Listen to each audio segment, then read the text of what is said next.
येळावी हायस्कूलमध्ये नूतन पदाधिकाऱ्यांचा सत्कार. डिजिटल वर्गाच्या माध्यमातून शाळेच्या प्रगतीचा आलेख उंचावण्याचा निर्धार.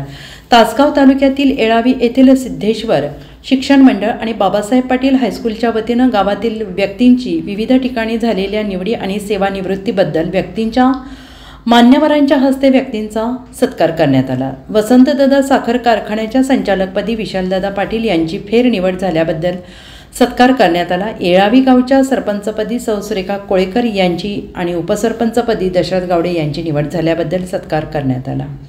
येळावी विकास सोसायटीच्या चेअरमॅनपदी केशव गावडे यांची तर व्हाईस चेअरमॅनपदी महादेव पवार यांची निवड झाल्याबद्दल सत्कार करण्यात आला. येळावी हायस्कूलमधील शिक्षक संजय पाटील यांचा सेवानिवृत्तीबद्दल सत्कार करण्यात आला. डिजिटल वर्गाच्या माध्यमातून शाळेच्या प्रगतीचा आलेख उंचावण्याचा निर्धार यावेळी वसंतदादा साखर कारखान्याचे संचालक विशालदादा पाटील यांनी व्यक्त केला. सिद्धेश्वर शिक्षण मंडळाचे अध्यक्ष विजयअण्णा पाटील, हनुमंतराव चव्हाण, पंडितराव भोसले, बाबुराव माने, मुख्याध्यापक M.A. कांबळे आणि संचालक मंडळ उपस्थित होते. Bureau report SBN Marathi, येळावी.